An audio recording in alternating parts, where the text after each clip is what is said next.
I'm going to give a report back on the National Anti-War demos that happened this past weekend, April 14th and 15th. I think as Kayla and Al laid out just now very clearly, it's very appropriate to be talking about an anti-war demo at a forum on climate change because the Pentagon is the #1 polluter in the world. It's a fact.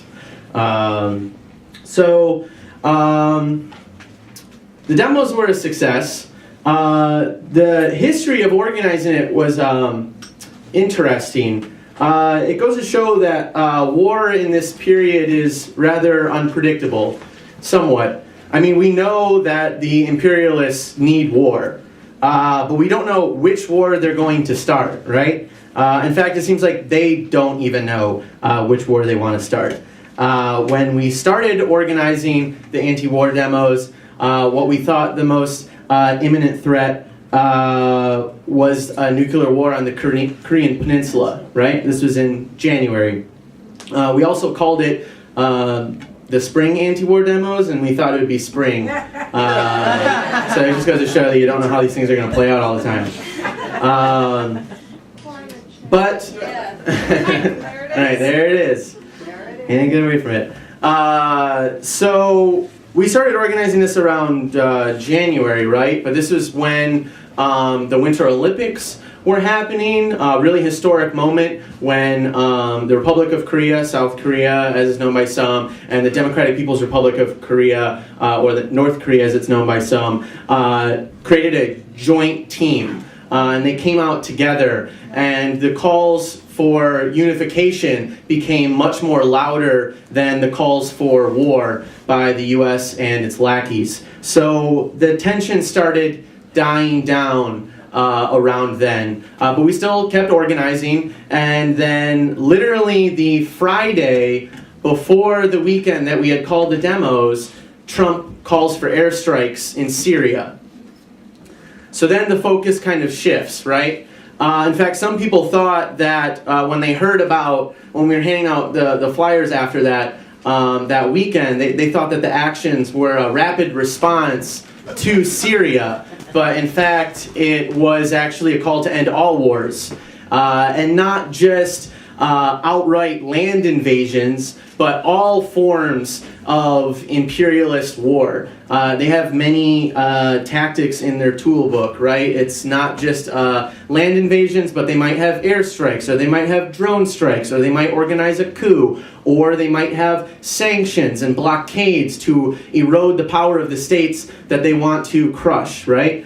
And so we were against all of that, and you could see at the demos how that broad call was reflected, because it wasn't just Syrians who showed up that day, although there were, I think, 3 groups there who don't always agree either, but they came together for this, which is great. There were 2 groups of Yemenis, right, who are currently being attacked by the U.S.'s lackey, Saudi Arabia.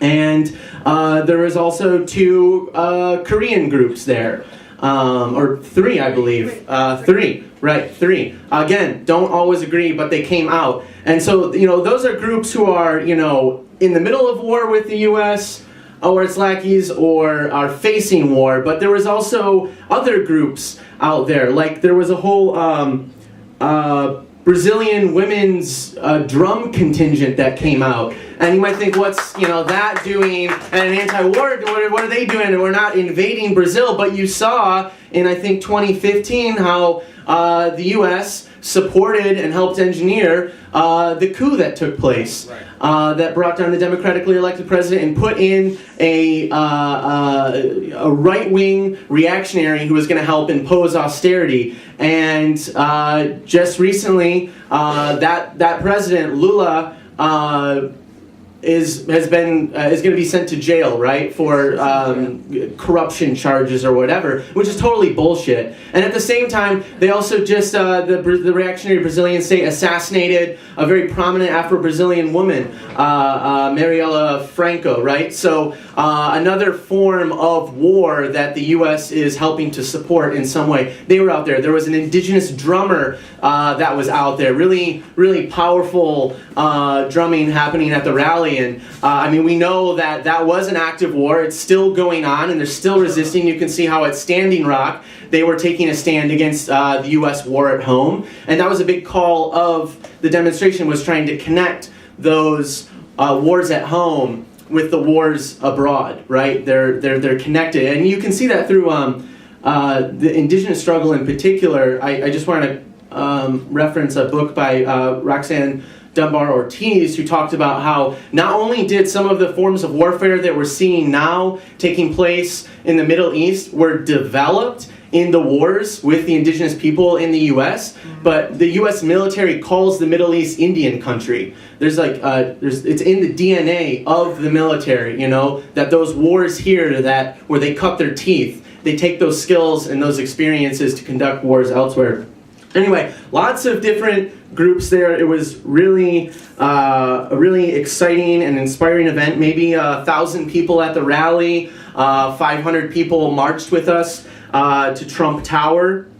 And in the, I think, 12 or so cities in which Workers' World Party or the IEC is active, we played a critical role in making those happen. Just a shout out to, and there's an article about this, I think it's Coast to Coast, Hands Off Syria, check it out in the paper. Rochester, Buffalo, New York City, Philly, Boston, Baltimore, Durham, Atlanta, Houston, Salt Lake City, LA, the Bay Area, Portland, all, we played a role there, you know, so let's give a round of applause to them. And a lot of these groups were able to pull together for this action an anti-war coalition, which is, especially when the call is for all U.S. wars, that's not easy to do in the belly of the beast, right? And the responses were favorable. If you read the article, people were honking horns and all kinds of, just showing support, people who were just passing by where the action was taking place. So I think it shows that the anti-war movement is alive and well, and hopefully we can continue working with a lot of the groups that we worked with for this action, because we really are developing, you know, as I mentioned earlier, some of the different nationalities, the oppressed nationalities that were coming together. We're really helping to build a united front, giving a platform to a lot of these groups.